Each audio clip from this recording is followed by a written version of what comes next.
I guess this is going to be a kind of a dry stream, yeah.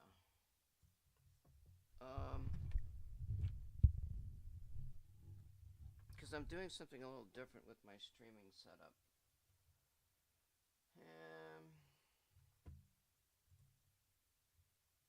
of this, get rid of this.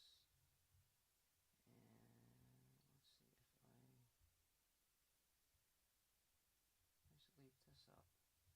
What is this here? I can get rid of this.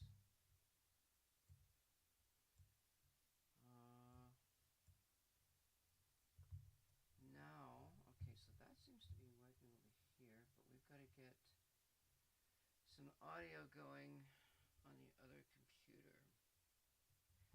So to do that,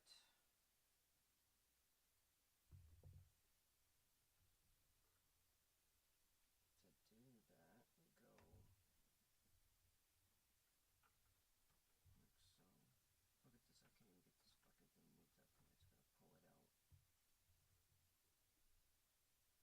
It's gonna pull it out. Not quite sure what I'm doing. Wait. Oh shit, what the fuck? That's not supposed to even be there. Oh, that's my YouTube channel. I don't need that there.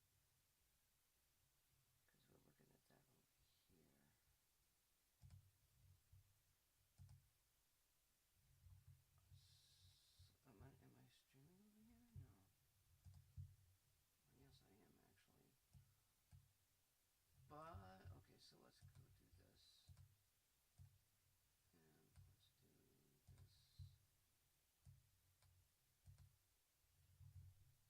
It says it's offline.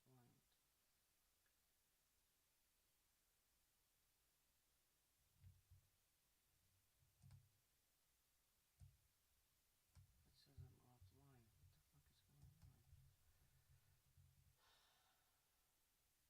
Oh, it says start streaming. Okay, there we go. Alright, so what I'm doing is I'm going to decide to, I'm going to multi-stream, but what I'm doing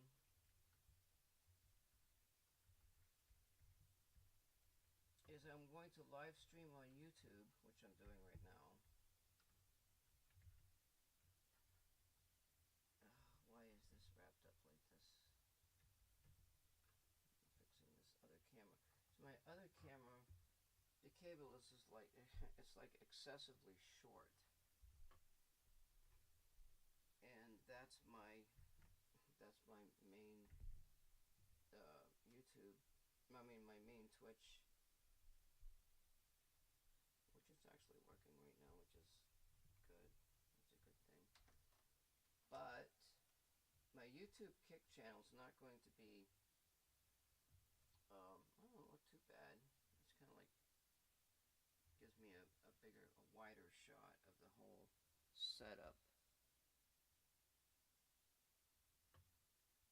with the light on. It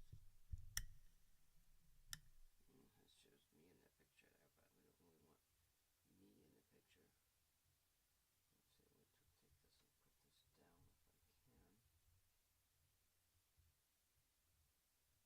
put this down if I can. I'm actually setting up my Twitch stream, which kind of has me in the camera there, but let's see if I move this over here. Oh, we need audio. So the audio, how the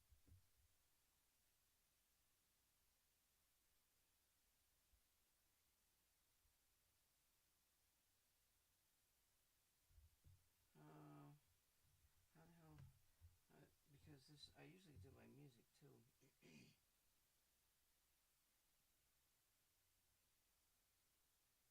That goes there. I'll put that into there. Shit. I forgot how to send the live audio to my other, actually, you know what I could do here now? I could go to my OBS and go ahead. Oh wait, what the? Oh, it's actually. So what I could do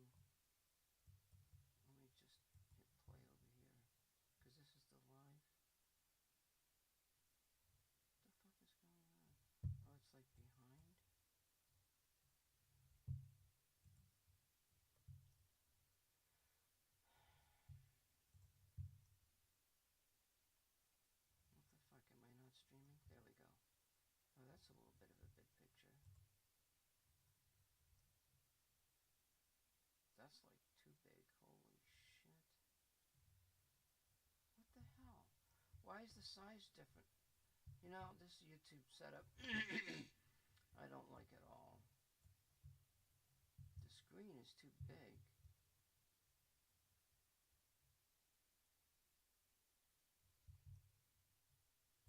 Let me try something different here.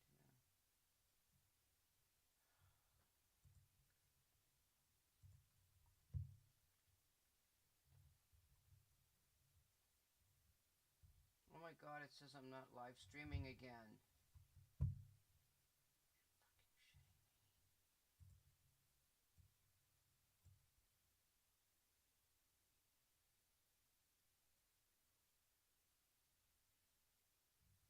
I don't know what's good. It says I'm streaming, but it's not saying I'm live streaming on my website. Fucking YouTube. I'm telling you, Twitch streaming, they don't want you to do shit. It's like you gotta be a regular freaking engineer to do all this crap, and I want to do my project. I don't want to mess with this shit all day long, you know? Now I lost my web page.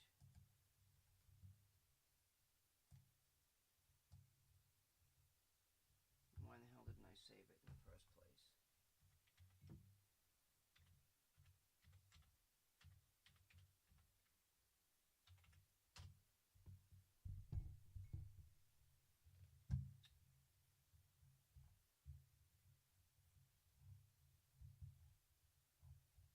Harvard German captain of industry YouTube. Why is this doing this stupid shit here? Oh my god.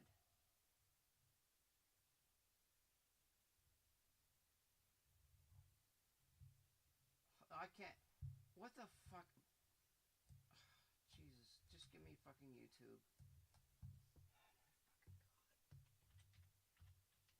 Yeah, this is not made for kids. I don't want fucking Tubi. Jesus, don't make things for me. Do it myself. Fucking suggestion shit is a garbage. And then when you click on something, it tracks you. Every time you click on something, I'm too lazy to type the damn... Alright, there it is. It says live. Okay, so it says I'm live.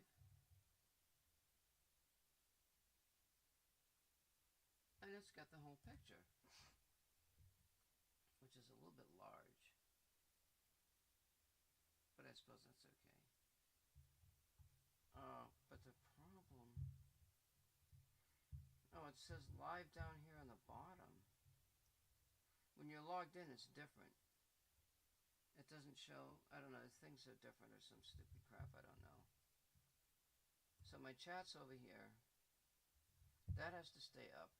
And then the other stuff. Okay, so I was going to go to, I wanted to listen to something. So that means I got to go back up here. No, actually I can go over here because I've got dual monitors. And now we want Microsoft Edge needs to be, no, wait a minute.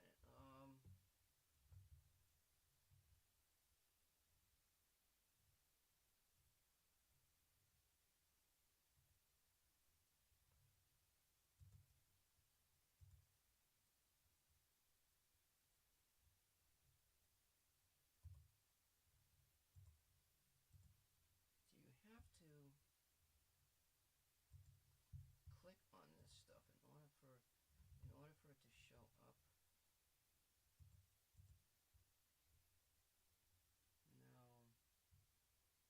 Now I'm going to put this one, I'm going to move transform, I'm going to move this up to the top, and then move it down below here, and then that way I can do this.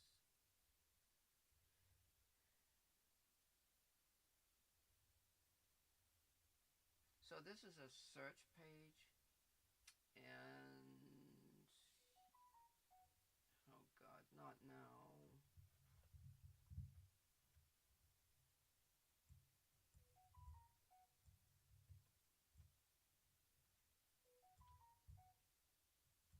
There's supposed to be a video. There's size of a video.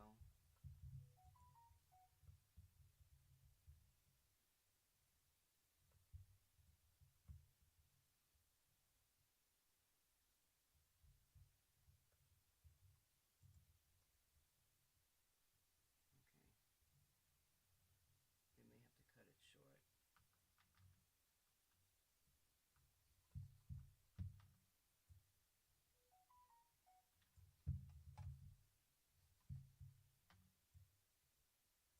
So I wanted to listen to this. This has to do with, so basically the whole premise of everything is that I'm supposed to be able to freaking do my stream on the other side. I don't have audio on my Twitch and Kick. So anyway, what I need to do, this is going to drive me crazy right now. What I need to do is, what I want to do is I want to have a way to slow down light. One of the options was to put the entire test enclosure in water. Well, I can't do that. Maybe I want to do a little bit of research on that this afternoon after I get done on the phone. And I wanted to do something with this test setup, but now I got to stop streaming and try to get my audio on my Twitch and everything. So I shall return. At least I got both of them streaming, so hey.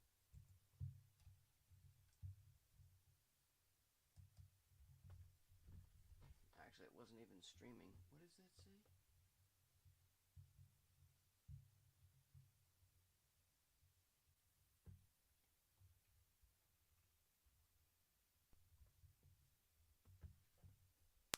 Alright, I'm going to turn this off. I'm going to leave that the way it is because it's just doing something. So normally I stream on Twitch, and I'm going to turn off the other computer because time's running out for me. The other computer is my Stream Monitor computer for Twitch and Kick, and so I'm shutting that down. But I'm going to do a quick. I want to I want to do this quick little bit of research on what's called cascaded micro ring resonators. Like, how? What? So basically, what I want to do is have a way to slow down light. I'm actually wanting to vacuum out or create a vacuum in a small area so that I can speed up the light before it goes into the enclosure, and possibly do a partial vacuum inside the enclosure itself in an effort to kind of speed up the light inside the enclosure. Outside of that, then I want to have a means of actually slowing down the light considerably. So I'm just going to look at this really quick and let me see. Let me just recycle this. Those are all muted. And it says I'm live on. So I'm only streaming on YouTube. I'm not. Normally when I stream on Twitch, I forward the video to YouTube anyway.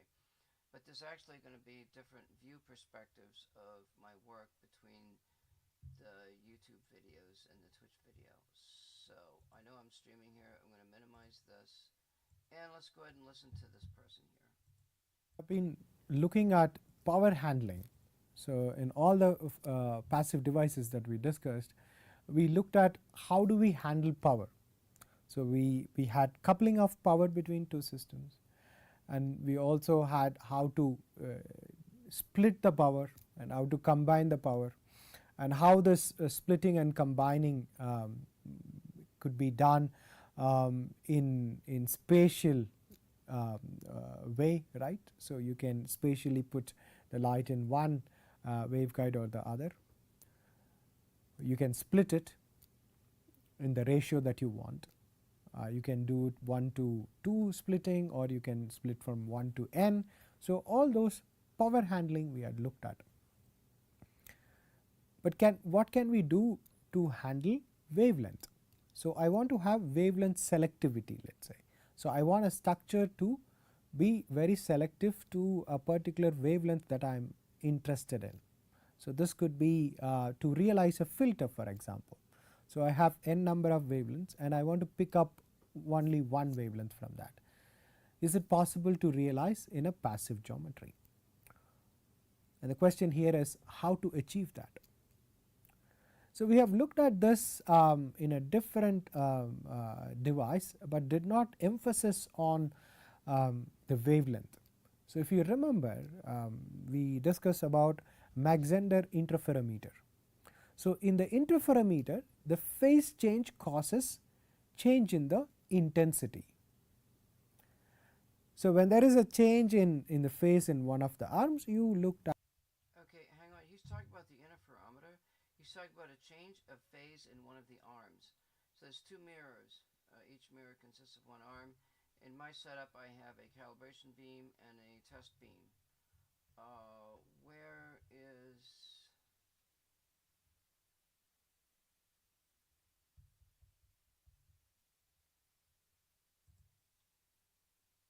Okay, there's my chat. I actually... Well, it's streaming now, but... Okay, let me take this... If I slide it over here, I can see the chat on the other side of the window, and I can see my stream as well. It's a little bit of a different setup. Okay, here we go. That the intensity change, it is a cosine function, right. But then instead of changing the phase, we fix everything, right, and when we change the wavelength, the input wavelength. So, changing input wavelength is same as changing the phase for a fixed wavelength. So, the phase change can be now replaced with the wavelength. So, the wavelength change through a Mach-Zehnder interferometer will give you the same cosine type transfer function. Okay. So, we do not have to think too much. So, we already discussed this. So, I am going to ask you to go back and look at the Mach-Zehnder discussion that we had. How did we build the Mach-Zehnder using two Y junctions and so on. So, we keep the wavelength the structure intact. So, we are not changing anything, but we will change the wavelength. So, when we change the wavelength, you will get the spectrum. And if you are still not sure about it, we will discuss some of this practical device and measurement in the later part when we talk about the functional devices and demonstrations that you can do with photonic circuit. So, now let us look at a slightly different way of implementing this wavelength selectivity. In your introductory classes in photonics, you might have studied something called Fabry-Perot cavity.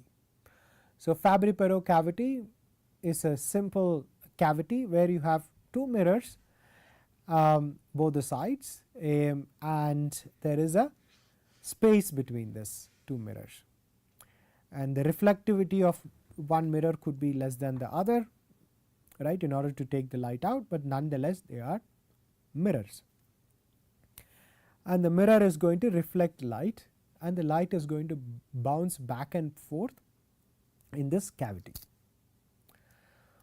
So, not all the wavelength can fit into this cavity, right. So, that is something you also saw. So, that is the way of bringing wavelength selectivity. Let us briefly discuss this Fabry-Perot cavity and then build on top of this Fabry-Perot cavity how we can realize a wavelength selective cavity filter. Right? It is called a ring resonator in a photonic IC based implementation, in particular waveguide based implementation of a ring resonator. Let us look at that. So, let us say you want to build a Fabry-Perot cavity. So, Fabry-Perot cavity is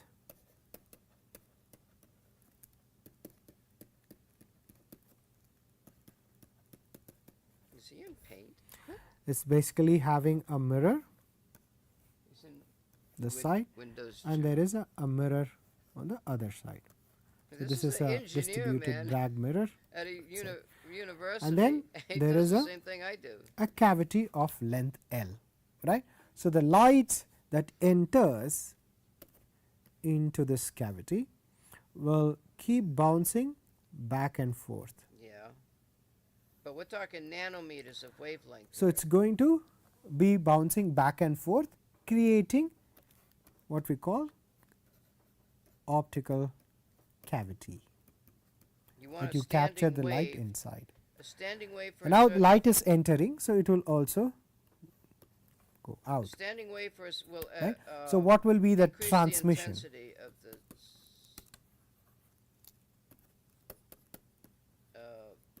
particular wavelength when you So, the adjust that transmission distance. depends on L. the reflection that we have and your phase factor. Well, it's supposed to So, be a L standing is the wave. length of the cavity and n is the refractive index. So, L is the cavity Oh, length, I see how he does n that. is refractive index, lambda like naught It's is like a beam wavelength, splitter. No. It's just the light and goes R through is there. It goes through a mirror section, reflection and then it reflects back. I got a coefficient. convex mirror, but I don't know. So, Lens, I mean. this is a relation that you must have already familiar with. If not, you can brush up. So, it's already there. So, when you have high mirror reflectivity, the smaller is the change in the index required for for any change in this particular cavity that you have. All right. So, let us look at how this the spectrum would look like, right. So, the spectrum Would be a line. as a function of lambda, let us say, right. You would have very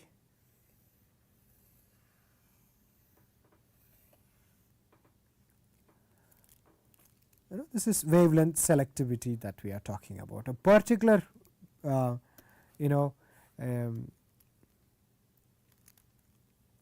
transmission in this case. All right.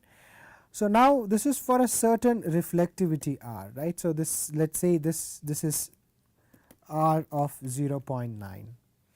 So, when you have very low reflectivity, then the cavity would look something like this.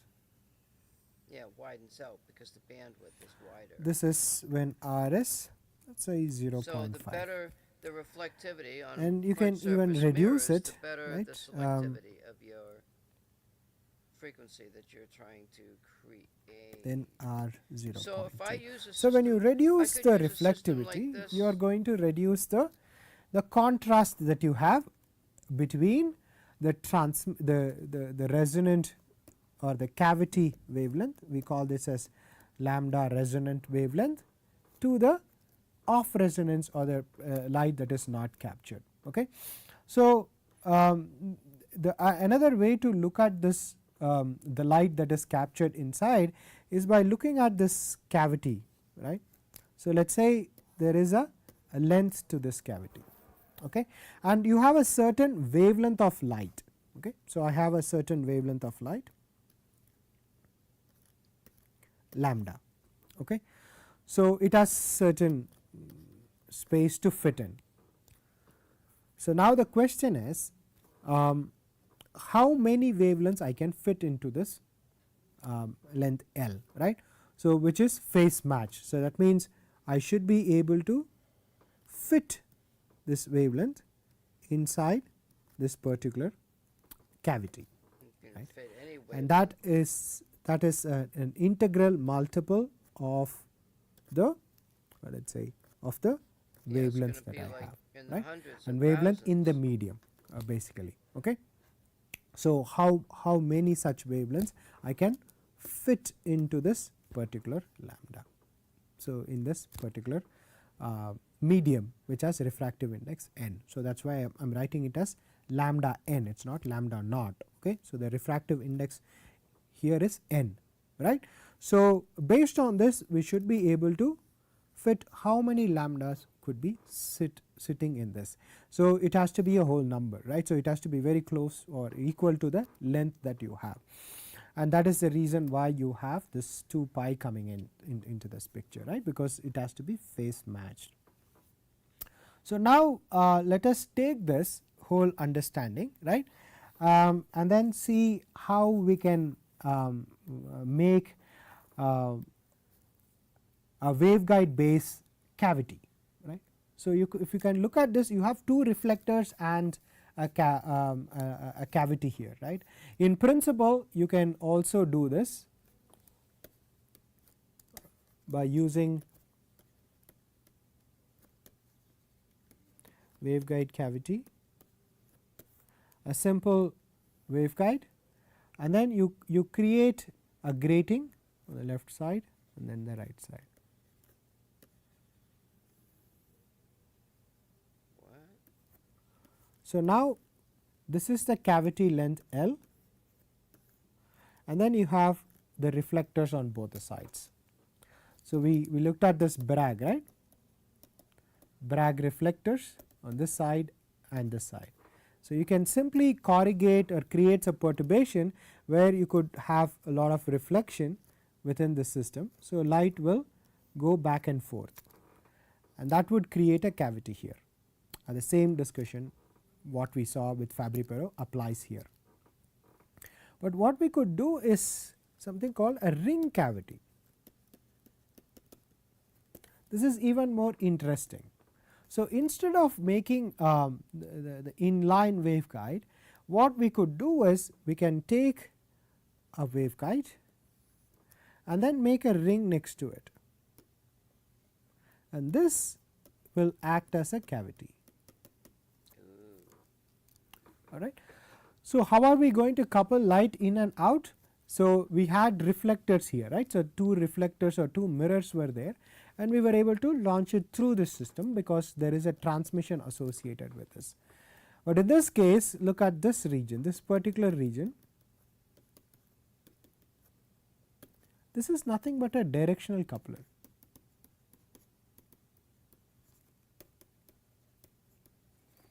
So directional coupler, we looked at how the light could be coupled between one waveguide to the other waveguide, right. So here that is exactly what we are trying to do. So we take the light and put the light into the cavity, and the light would propagate through, and then we could take the light out. All right. So this is something that one could realize using a simple directional coupler. So you are coupling it in and out. So now we need to look at how this transmission should look like, right. So that can be given by the transmission and the coupling that we have inside the system. So the light that you need to couple in, right, so that will be given by kappa, right, and the light that is coupling from the ring into the waveguide is minus kappa, right. Okay, this is a problem because what happens is even though the light goes into this ring and slows down, when the light comes out, it's going to be right back to normal again. So what the hell? So there is opposite direction, and you could have a transmission through the system as T. Okay. So E input and then E transmitted, right, is what we are looking at, is your beta. And now so we had length, right. So we should be able to calculate what should be the this free spectral range. So, this is how you can design. For example, you want very large free spectral range, right. So, that means you need small L, right. So, it means very small cavity. So, for large free spectral range we need small L. So, this is again very important to go back and confirm our theory right now. So, we said when you reduce the L, your free spectral range will increase. So, look at this. So, I have two resonances here coming because there are two wavelengths that are very fit into this particular cavity. So, when I reduce this cavity length, so I have a small cavity and I have a large cavity. So, in this very small cavity only let us say one cycle could fit in, let us say. So, the other wavelengths that you could fit in is like this, right. But then in this case if you look at it, there are multiple wavelengths that can be fitted into this particular. So, there are high, very low wavelengths and also very large wavelengths can fit into this particular cavity. So, that is the difference between a large cavity and a small cavity. When you take a small cavity, half max, and the way to calculate this from the measurement is you take it from the top maximum 50% right of it, or when you to find what. Well, let me look at this video. Okay, welcome back. He's not talking about what I was second video what I was of week trying 6 to for research. physics 325. What we're going to do for that little t, it's some value, and we can calculate it for a particular mirror, or we can read it off the data sheet for a particular mirror, and what comes out is t times whatever came in. Now we're going to let that light propagate across the cavity a length L. Nothing's going to happen there except for it's going to accumulate a phase of e to the I KL, right? So we have that phase KL as it propagates across the cavity. And it's going to meet a second surface here, and we're going to get another t. So t squared e to the I KL times the input. That's what we get out. But that was that 1% that I was talking about. I promised that somehow 100% of the light is going out. So what's going on here? Well, we can go a bit further, right? That's not all that happens, because on that second mirror, it's high reflectivity, right? So a lot of the light is going to, whatever got in, a lot of it is going to bounce back. It's going to bounce back, bounce off the second mirror again, and accumulate twice the amount of phase as a single trip, so 2 to the 2 KL. So that's what we get here. So we get another t squared plus this additional phase. Well, that's not it, right? We're going to bounce back again, and we're going to bounce back one more time. In fact, it's just going to keep on going infinitely many times, right? And so our output is actually just the sum here. We have a sum of infinitely many values. Let's just write this in a more suggestive way. We can write a dot, dot, dot here, and we can see that every time that a photon makes a round trip, it accumulates this factor of r squared, little r squared, times e to the 2 I KL. So we've written it to the power of 0 for the first time, to the power of 1, to the power of 2, to the power of 3. We have this infinite sum that we have to compute, okay? So it looks like we're in a bit of trouble. We have to add up infinitely many terms. So let's try to write this in a neater way. So we'll just use our relations between t and r, and just stare at this a minute, and then write down this sum, okay? And this is it. So this is a bit of progress, I guess. We still have to compute an infinite sum. We've just written it in a very highbrow manner. So all hope is not lost, because we can identify something about this sum, right? This looks like a geometric sum, and we actually have to add up an infinitely many things that are all to the power of n. We have this so-called geometric sum. Right? So let's have a look at how this sum actually works. This is a common thing. Now, you might have seen this before, but if not, let's have a look. We're going to call the sum s. That's going to be equal to the sum from some big number n, or any number really, n, of a to the n. Okay? And that's going to be equal to a to the 0, which is 1, plus a to the 1, plus a to the 2. So it's going to be equal to 1 plus That's a basically plus a nonlinear plus logarithmic curve. a to the n, right? If this is that s, I approaches can also some write value. another term, You a need to times take s. you need to convert that to a limit function. And that's just going to be a times that sum. So it's going to give me a times 1. And that so actually goes into chaos theory. A squared plus dot dot dot. That's going to go off into a to the infinity. n So maybe plus a to the n maybe this plus is a 1. way to create chaos just within the Subtract these system. two things. So I can go a times s minus s is equal to a minus 1 times s is equal to, well, almost everything is going to cancel out, except we got this 1 here from the s, and we have this a to the capital N plus 1 from this as, so that's going to give me a to the n plus 1 minus 1.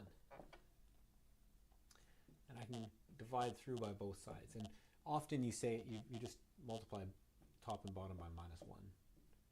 So we can write like this, s is equal to 1 minus a to the n plus 1 over 1 minus This is one a. way to get sleepy. And the sum that we have here is like this, except even better, it's the we'll call it the nth s, it's the limit as n goes to infinity of this sum. Do I know what I'm talking about? And the limit as s goes to infinity of that sum, infinity, is this. As long as 0.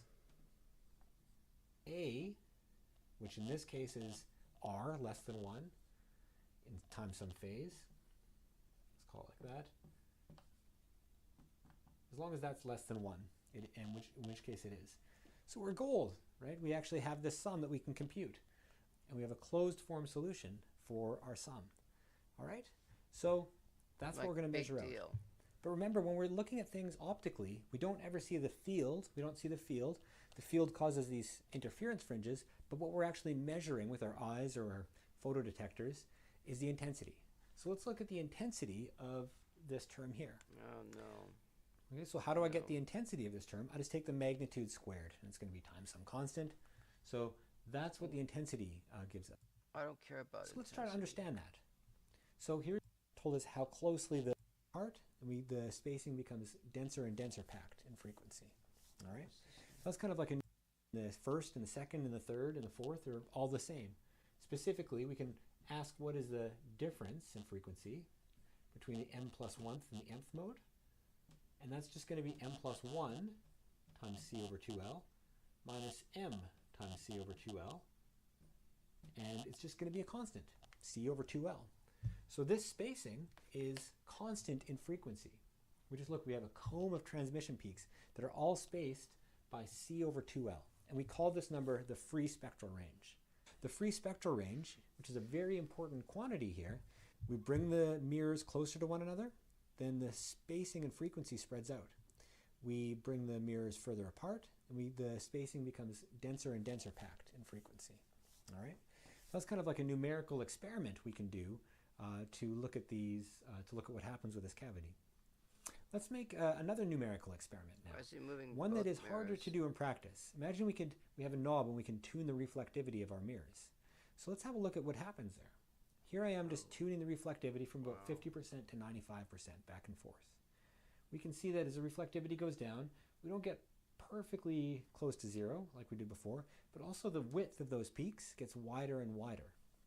All right, so somehow, whereas the spacing between the mirrors told us how closely everything was spaced, imagine we had the spacing the same and we just tuned the reflectivity of the mirrors, which would be hard to do in practice, but we can do it numerically.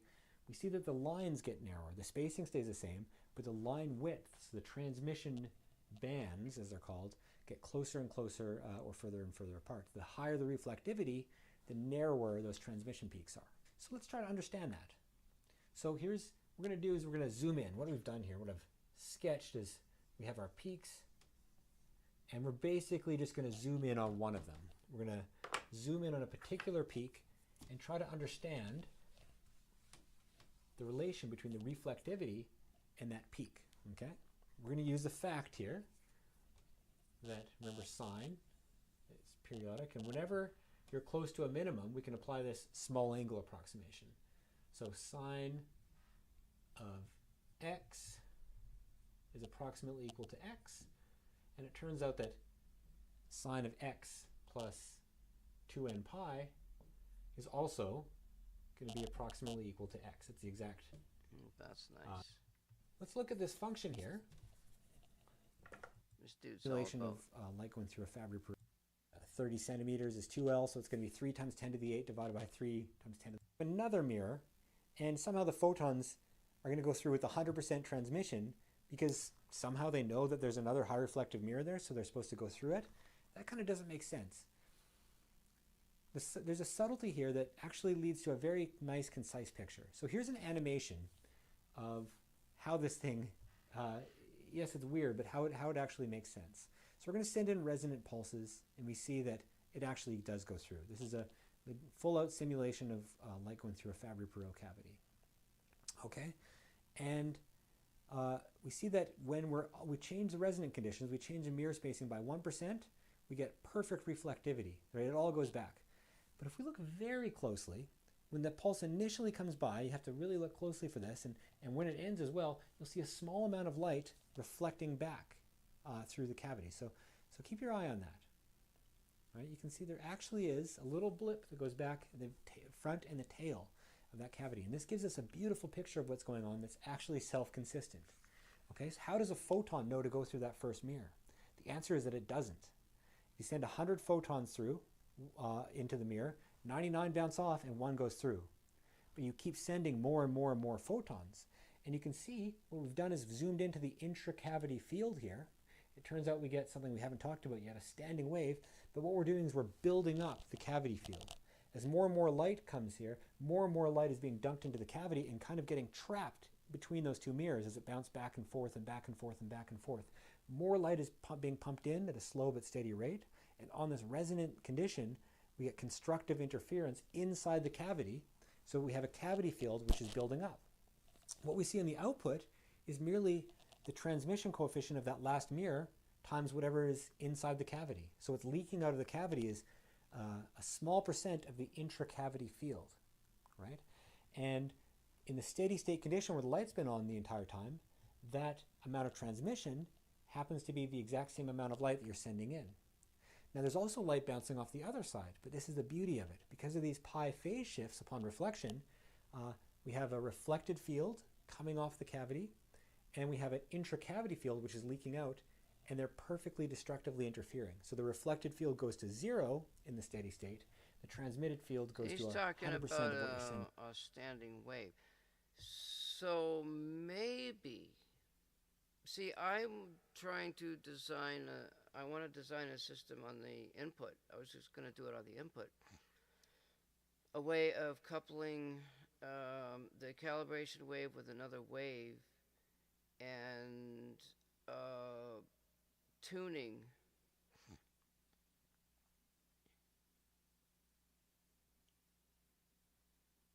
I can't necessarily tune, like the lasers are not going to, they're going to be off by 10, 20, 30 some odd nanometers. And the wavelengths are going to be different. So I'm going to have, now, well, I have a laser and I have a light wave.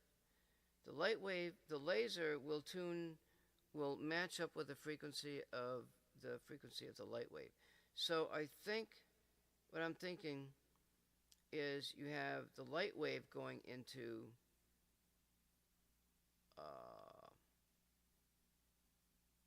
you have the spectrum wave going into the beam splitter. The spectrum is the graded wave after the light wave gets graded and it goes to blue and red and whatever. I can roughly filter out one of the colors. So I could roughly filter out a wavelength close to the frequency of the laser.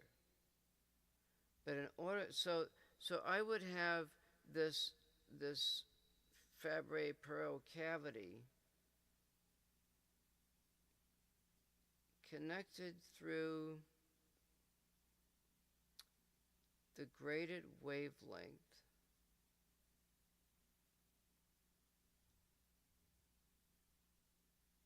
and then I would have the other light beam connected. No, but so I think maybe the Fabry-Perot cavity comes in on the test beam. Okay, so that would actually be a way of amplifying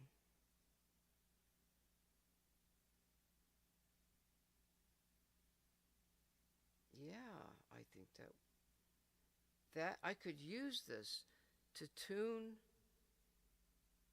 First, I can select the colored beam going through the test sample.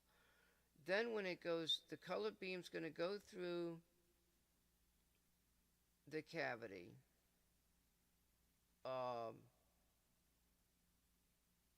And one of the test beam frequencies will be in there. Then I can tune the cavity to the test beam frequency to amplify that signal mechanically, optically. I can optically amplify the test beam signal using this cavity.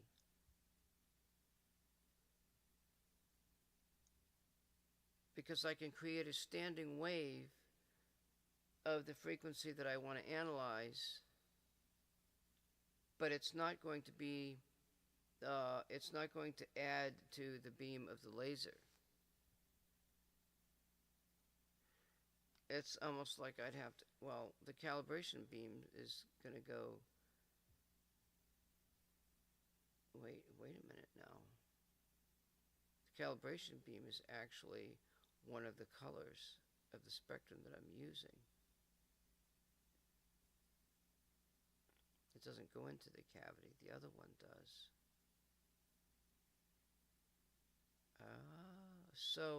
So maybe I would put the cavity after the beam splitter into the detector,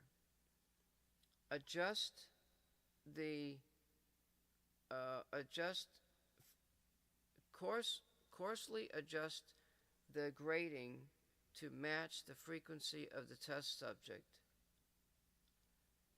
and then no, I don't want to do that. I want to put that cavity after the test subject,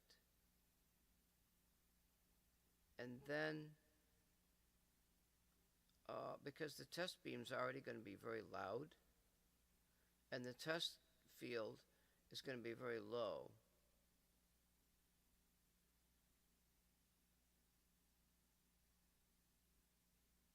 so I could run that. If I ran that through a cavity, it's like these are mirrors. Okay, so they're not using lenses. A lens you could focus, okay, but the mirror changes wavelength, and the wavelength can fine-tune that signal and make it louder. It could increase the signal-to-noise ratio. That's all I'm thinking. That's all I'm thinking. So I don't know, like, if I could really do this really quick. I might be able to.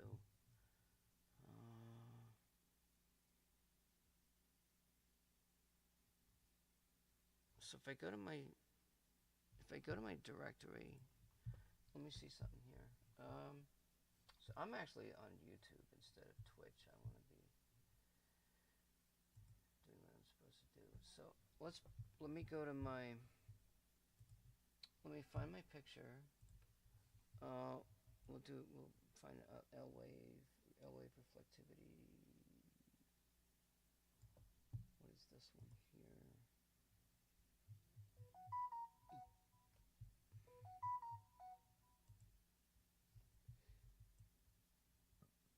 Let me see if I can bring this up really quick before I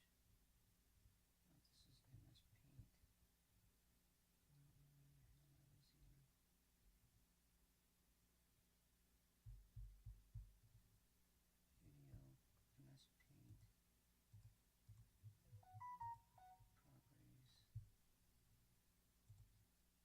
Video, MS Paint. Properties. Okay.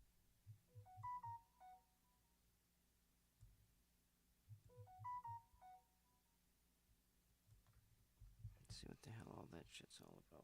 Where's that phone even at? I think I know who it is. Let's see here. Oh.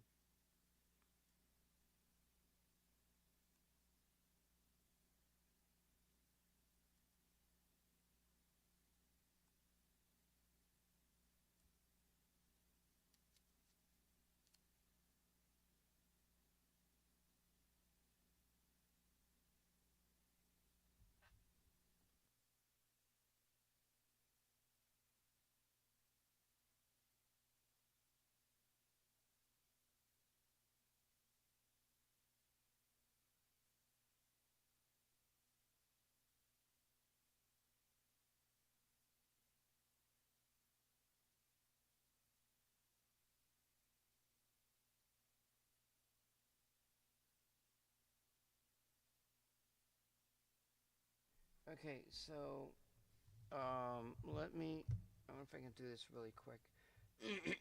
Oh, what am I doing? Let me. Let me.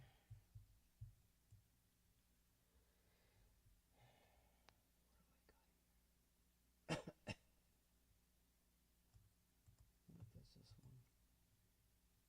No, it's the spectrum analyzer one.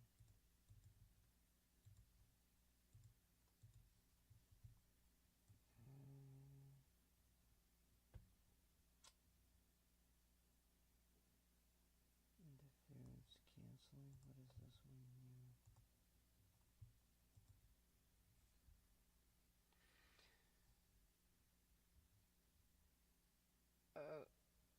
Okay, so this is really not my setup. The test beam. We're just gonna have to deal with this because I want to go to bed and get some sleep.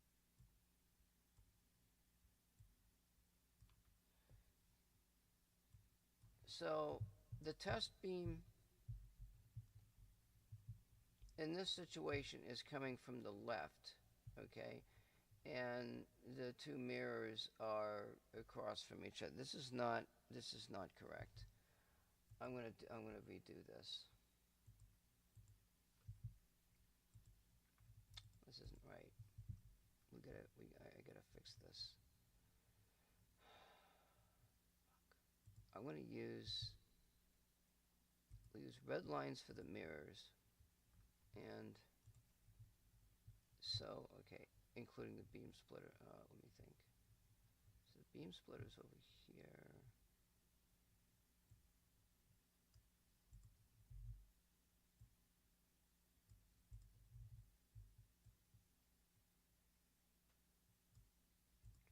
And we've got a mirror down here.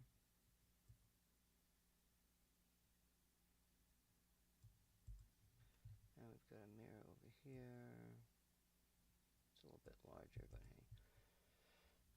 And then we've got green is going to be the detector. So the detector is over here. The light source is up here. Now, my light source actually goes through a couple mirrors, but we're going to just avoid that. Oh, wait a minute. Let me just refresh this really quick.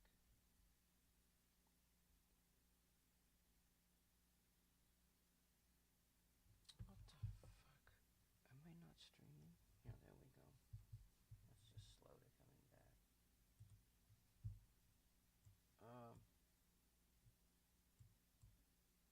Hello. Okay, so we want to add this cavity. And so actually this would be a rectangle here. So this would be, it's possible. Like this would be the cavity. And then you could have this in a circle.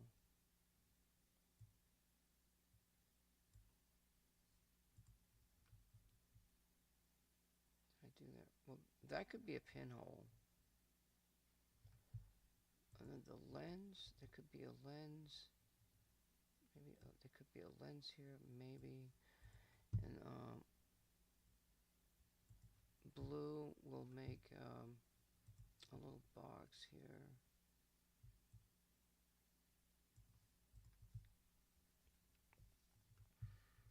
And then finally, we go back with a thinner line. And go like this.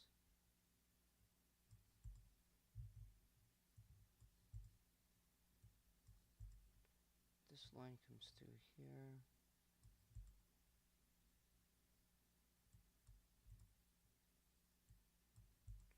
It bounces back.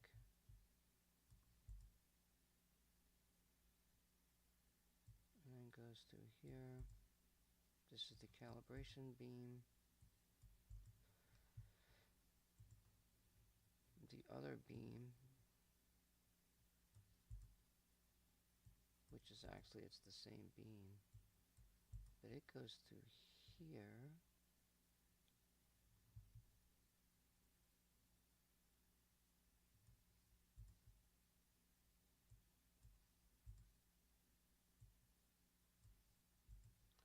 It bounces back.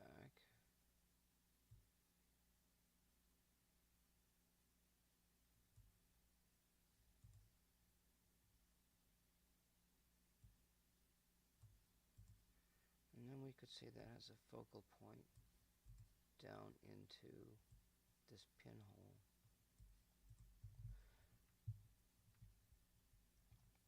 It goes into the cavity and then it bounces back and forth. Like just bounces.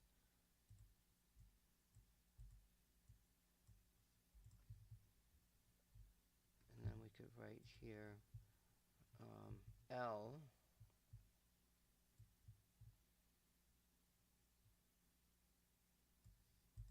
Didn't want to do it that way.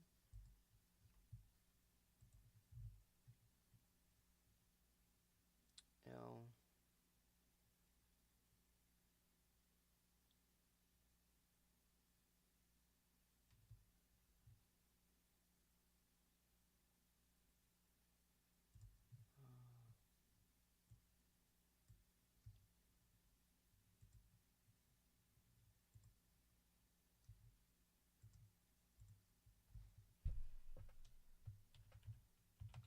Tuned cavity resonant to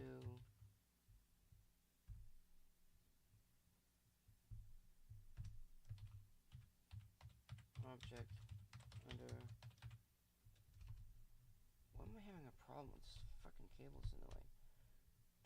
Test.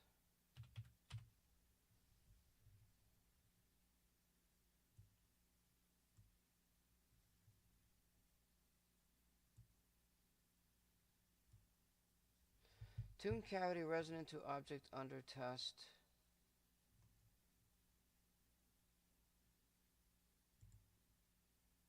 And then you'll have the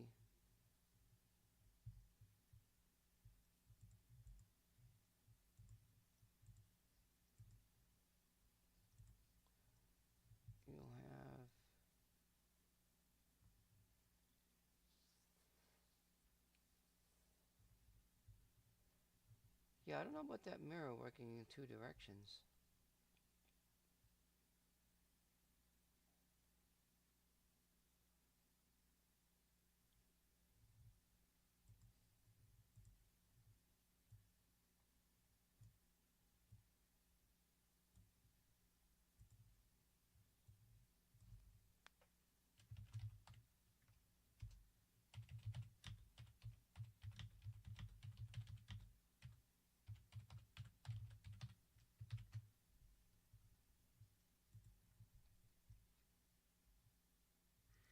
So I'll go back to the green.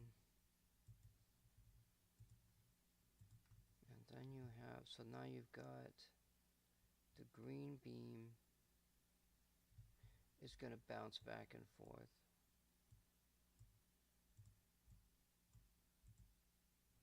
And so on. it's going to come out maybe through a pinhole.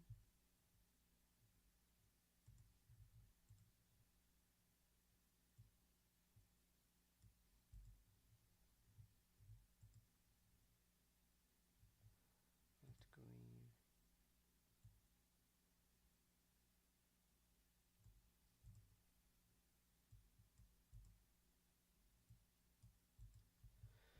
So now with this cavity, maybe we can amplify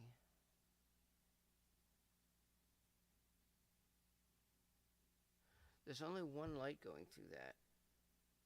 That's the test beam light. So we tune let's put another line here.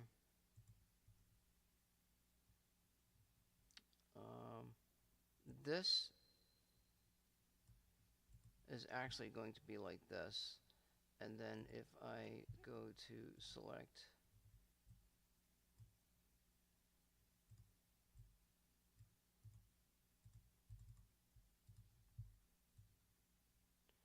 we take this off, we put the light beam over here, just sort of as an example, and then we go ahead back into this color here and here, and then we just write down up here. So what I've changed in my setup is that I'm going to put the grading prior to the beam splitter. And so let's see here, here, and here, and this is probably like so. So this goes like that. This is the white light. These are all the frequencies. And now this hits the grading. The grading comes down into the beam splitter, and then only just put this color again and back here. This is actually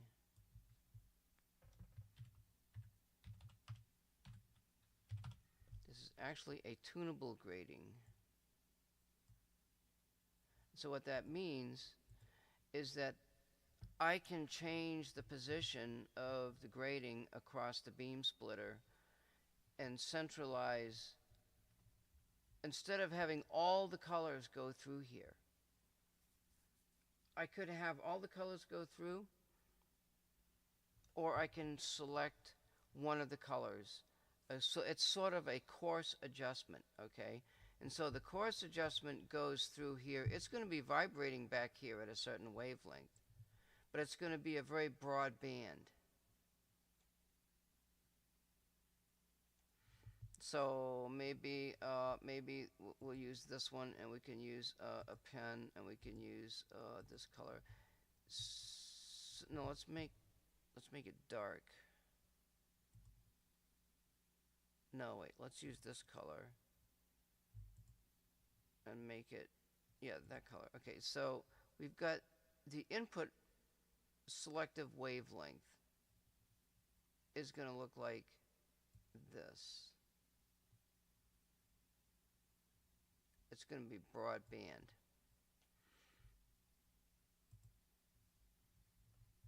The frequency coming off of the test subject might look something like this.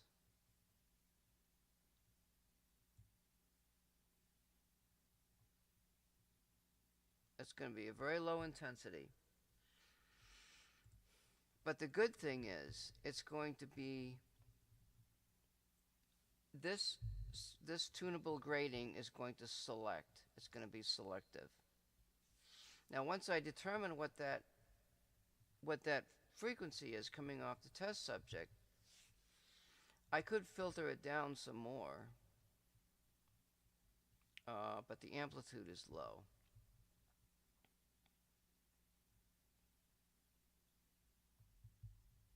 I could put a filter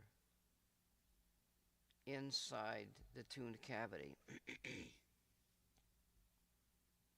No, I wouldn't need to do that. So when you take this signal and add them together, you get two signals. at the same frequency. Oh, you know what it might do?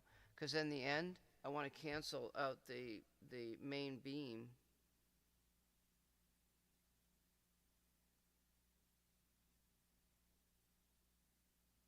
Yeah, I don't know. I'd have to calibrate it. I'd have to have a test subject of a known frequency and then calibrate the signal and see if I can come up with the test signal.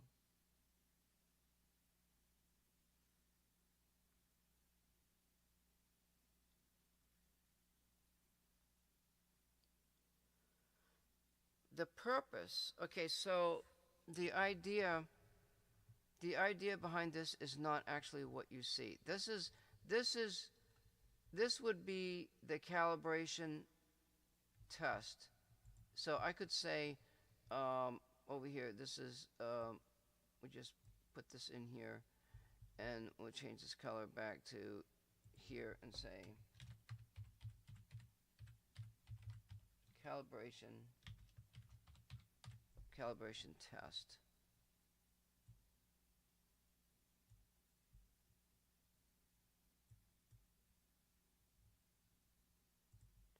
So then if we do it again,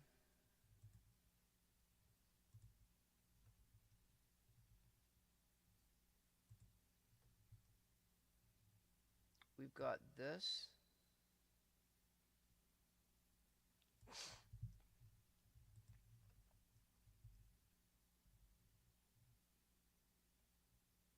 And we've got this. Now we're going to take this color here. We're going to make a straight line, and we're going to make a graph. That line is too thick.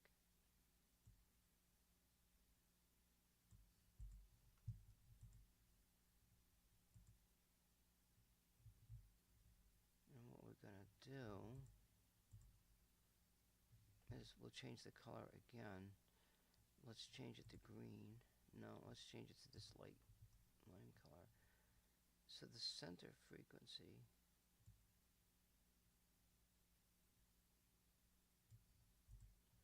so now there's going to be a phase shift.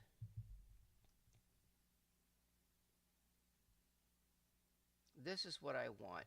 I'm going to use the resonant cavity to amplify the signal mechanically, optically. Then I'm going to use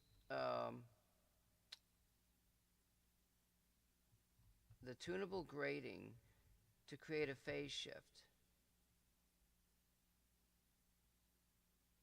That phase shift will go across.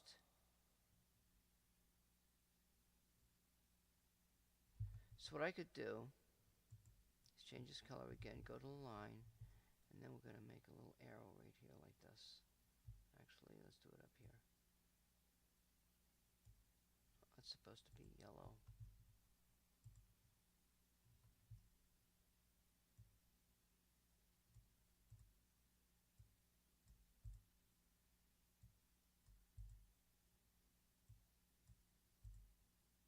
Can't see the damn arrows very good.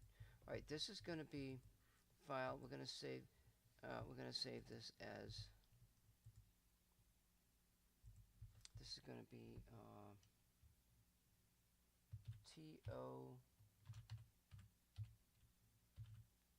TO cavity, test object cavity, Lightwave. Okay, 2:30, 3:30. I gotta go to bed. I get a couple hours. Good. So what this is going to be, this is a wideband tunable cavity. That tunable cavity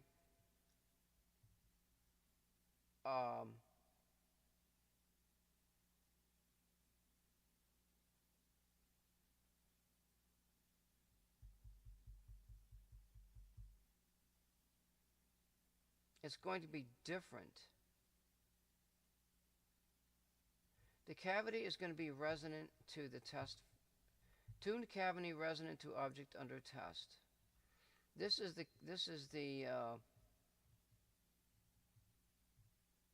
sweep. Okay, the sweep goes across this. And when it hits that frequency should go up into a standing wave. It should amplify that signal.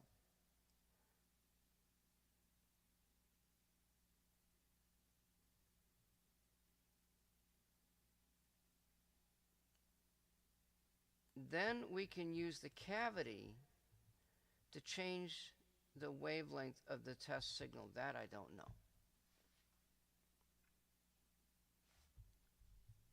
I think that's the way to do it. There's no way of using the grating to do an offset off of that test.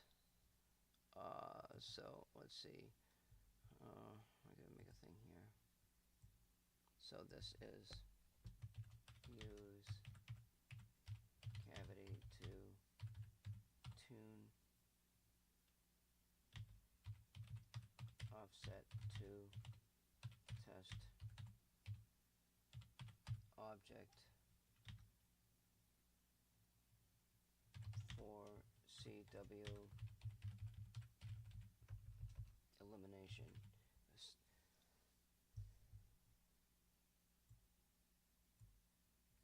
Use cavity to tune offset to test object for CW elimination.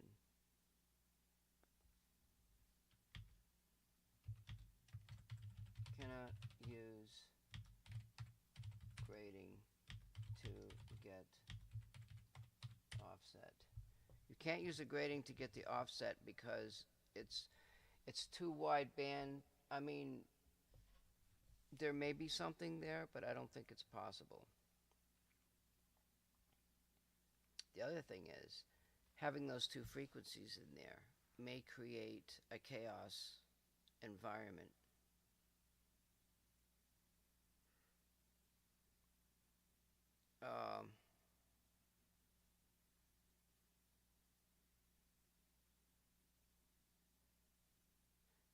This is something we could test. It seems like, so like I've got my setup over here, and I'm wondering, I can actually drop down the, I can drop down the scale of the test setup on the side of this thing. And if I can get it to work, when I up the scale 4 times, it will give me much more sensitivity.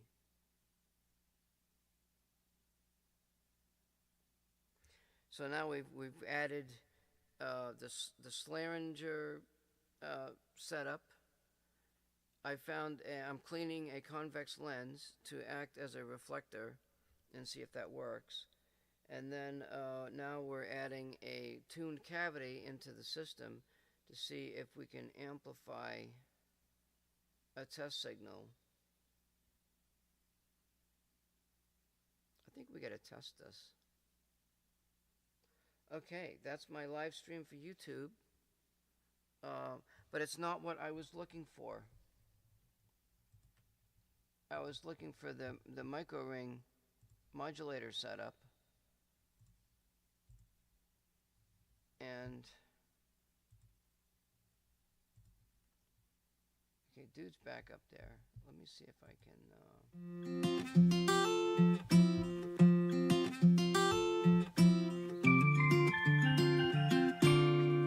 I'm going to go back and listen to this a little bit more. Hello, ladies and gentlemen. The paper we present today is called Silicon Photonic Microring Resonators, Design Optimization Under Fabrication Non-Uniformity.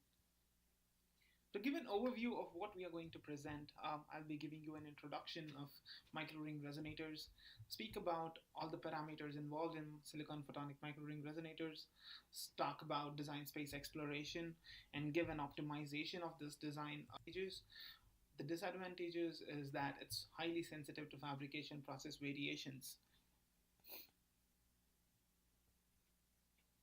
A microring resonator is said to be in resonance when an optical wavelength on its input port matches with the resonant wavelength in the micro ring, and one can see a signal at the drop port. And when the micro ring is not in resonance, one can see a signal at the through port. And the peaks of the output seen at the through and the drop port can be considered as resonant wavelength. And this is how a microring resonator works without any fabrication process variations. To speak about fabrication process variations, these fabrication process variations cause change in the waveguide width and thicknesses. For example, the waveguide can expand or can be thicker and also can be less, uh, whereas the thickness can also increase and decrease with respect to fabrication process variation. This variations can occur both at the input port and the ring at the input waveguide and the ring waveguide, and these width and thickness variations cause change in resonant wavelength. As one can see that the resonant wavelength shift has occurred because of these fabrication process variations. In order to compensate these fabrication process variations, high energy particles are used. Also, thermal tuning is used to change the dimensions of the input and the ring waveguide width so that these variations are compensated. To speak more about what microring resonators are, and we look into three main parameters to improve our design space exploration. And the three main parameters we look into is the resonant wavelength and its shift. We look into crossover coupling as well as Q factor or quality factor. On the right hand side, you can see that all these parameters are used, which make an impact on the microring resonator, such as the input waveguide width, which is WW, the ring waveguide width, W. Generate light at these other unwanted wavelengths, which produces laser noise. So our group had a very simple idea. Our idea was just take the linear DBR and roll it into itself and make a ring DBR. And we didn't really fully understand all the great benefits that you can have just by doing this. Our main motivation was we wanted to make a smaller device. So after we started simulating these structures, we found some really nice properties. So the main goal was we wanted to make it smaller. But in addition to this, because it's smaller, it's less sensitive to wafer scale variations. So I'm only patterning a grating over a 60 or 70 micron diameter ring instead of a few millimeters to centimeters long. And I can achieve the same amount of reflection power from my very compact structure that I could from this very long device. So if I want to tune the structure, if I do something like temperature tuning, in the first case I have to temperature tune the entire length of the DBR, whereas in this case I only have to temperature tune a very small microring resonator. So there's less power required for tuning. Probably the biggest benefit of this structure is that there are no side lobes. So these side lobes exist because of the fact that the linear grating has a finite length. And so this finite length introduces zeros into the summation that you would get from adding up the reflectivities. Because this ring is periodic, when you add up the reflections from multiple passes around the ring, it becomes an infinite sum, and this infinite sum does not have zeros. So as a result, there are no side lobes in the reflection profile, and you'll get a much cleaner laser output if you use this as a reflective mirror. So let's look at how we discuss these things. So we have light in a waveguide that couples to a ring. We form the ring just by bending the waveguide into a ring shape. We can easily fabricate one-dimensional or two-dimensional arrays of these ring resonators on chip through standard e-beam lithography. A single microring resonator will have equally spaced resonant modes. At each one of these wavelengths that's resonant, essentially you have an integer multiple of wavelengths fitting inside the circumference of the ring. So when this has a constructive interference such that I have an integer multiple, the power in the ring will build up and all the power gets lost in the ring instead of being transmitted. So when I'm off resonance, the light goes into the ring and then it destructively interferes and then the light couples back out. When I'm on resonance, the light couples into the ring and it keeps circulating until it builds up in strength and eventually it's absorbed inside the ring. So at a single resonance, there's actually two degenerate modes. The two degenerate modes are the counterpropagating modes. So there's one that's going clockwise, one that's going counterclockwise, and these have the exact same resonance frequency. So the key that we're going to do with our engineered mode coupling is we're going to couple the clockwise and the counterclockwise propagating modes to be able to form standing wave modes. So the standing wave modes are going to allow us to have high reflection in our device. So we studied the reflective microring resonators using S parameters. We did a simple calculation in MATLAB. We model our system as we have power coming in, and there's a certain amount of electric field coming in. We have a certain amount of electric field circulating in the ring. There's a reflective element, which you can write in terms of a scattering matrix with reflection and transmission coefficients. And what you can calculate is, as a function of the wavelength normalized by the free spectral range of the device, what is the overall reflection of this structure as a function of the reflection that you put, the reflection coefficient of the element that you put inside this ring. So we get a profile that looks like this. So this is a plot. So for a fixed amount of coupling into the ring, for a fixed amount of loss, we generate one of these plots. And this plot allows us to design the type of reflective element that we put in the ring so that we get an overall reflection spectrum that's useful for a device.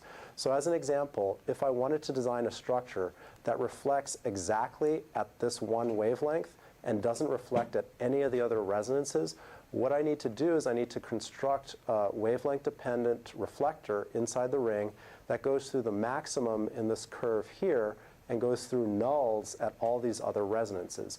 If I can construct such a device, then the overall structure will have one reflection peak in it, and all the other resonances will be non-reflective. So I want to construct a device that has this particular reflection profile. So in order to study the effect of the gratings that we're putting on our structure, what we wanted to do is develop a cylindrical coordinate coupled mode theory. So coupled mode theory is well known in Cartesian coordinates. It's very easy to write down. Well, I should say very easy. Q. And then there's thermal resistance between the core and the cladding, between the cladding and the substrate, and these are also heat storage materials. So there's a thermal capacitance from the core to the substrate and from the cladding to the substrate. Measured values of the wavelength, our initial simulation based on our initial guesses for the parameter, this allows us to core surrounding indium gallium arsenide quantum well. And then we have this indium gallium phosphide etch stop layer in these two locations. We have this. This is all done with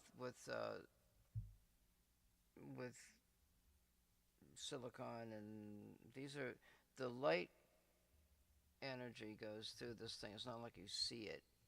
This is down to a subatomic structure or atomic structure. About a resonator already. We provide the pump light to the active medium, and based on the feedback given by the resonator. Oh, that's interesting.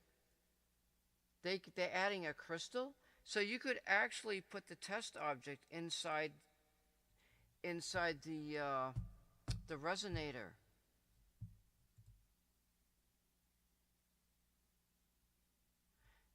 In fact, well, the first mirror is like it could be a concave mirror, but this is actually like a concave convex mirror. It reflects into the test object and then comes back out.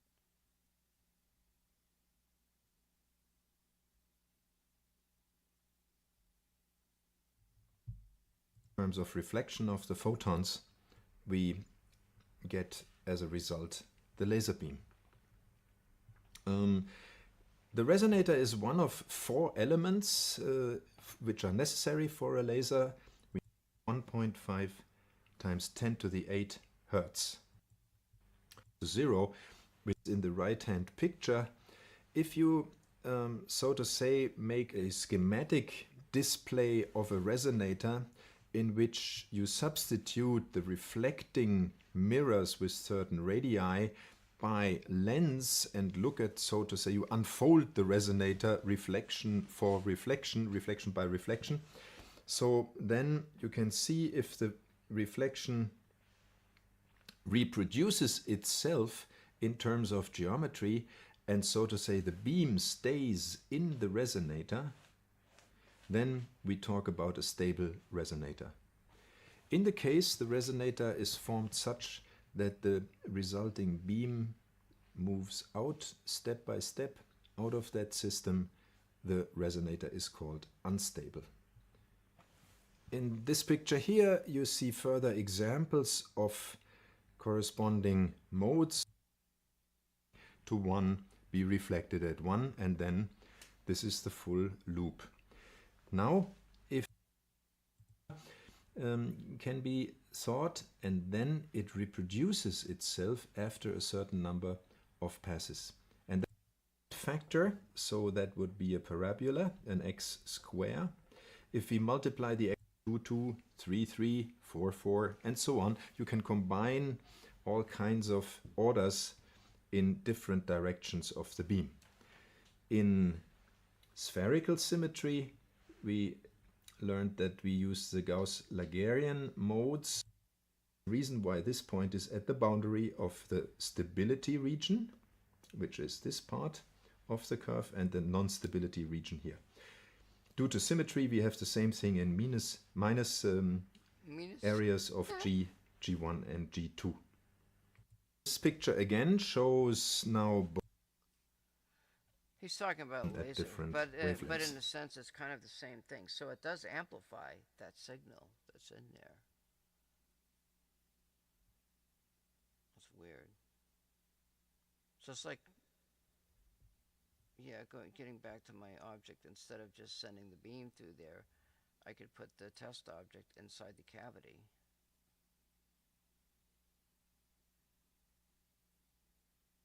But that would create issues. That would create, it's either inside the cavity or it's outside the cavity, one or the other. But I thought they were doing like these little holes instead of just these mirrors back and forth. They were talking about, so now I know what they're talking about, micro ring. They're not talking about putting holes in the, but you know what's funny? When I had my eye tested, they used these little pinholes, and I could see clear by looking through the pinholes. Without the pinholes, I couldn't see clear. It's like a way of focusing.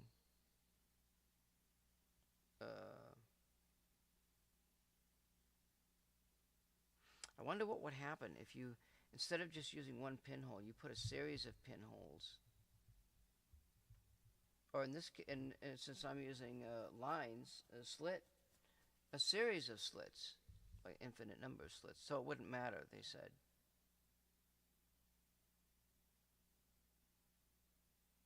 Maybe you could use,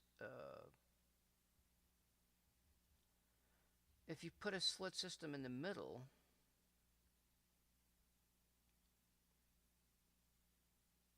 you might be able to move the slit system and use that as a way of tuning. That would be sick if that worked, you know what?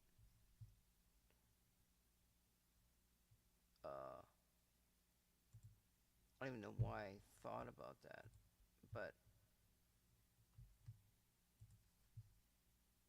let me just bring it up again real quick. Did I save it? LWTO cavity, open with paint.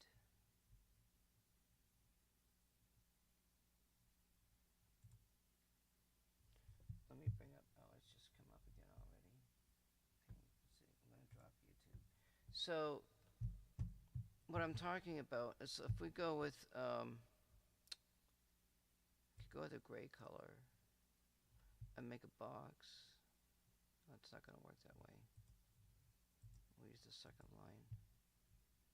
So we got a line here.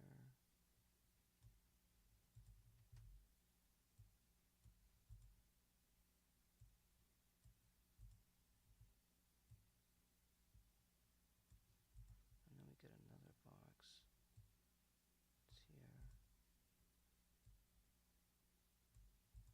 I want to write this down because otherwise I might forget it, you know.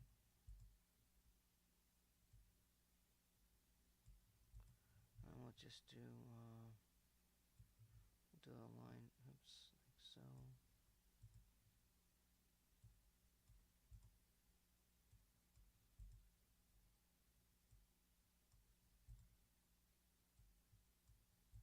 And then here, into this. So we're gonna have possible, tunable, slit,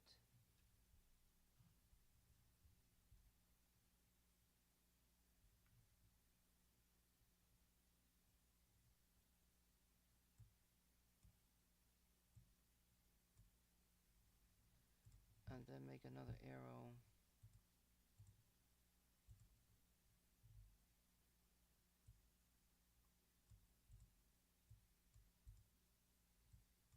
So this slit moves back and forth here.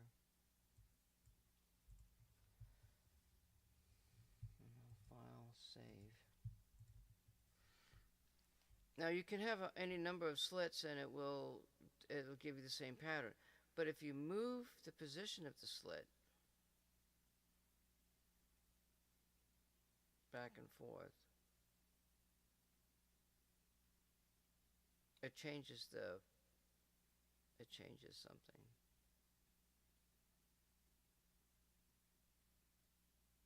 Maybe that's a way to, but that might be a way of tuning.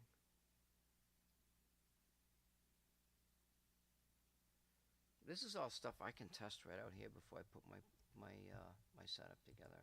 I am done. I am absolutely done. I wish I'd had the other multiple stream thing going, but it didn't work. Maybe I will. Normally I stream on Twitch. This is just kind of a, oh God, I broke it. This is just a test of my stream setup and everything. Yep.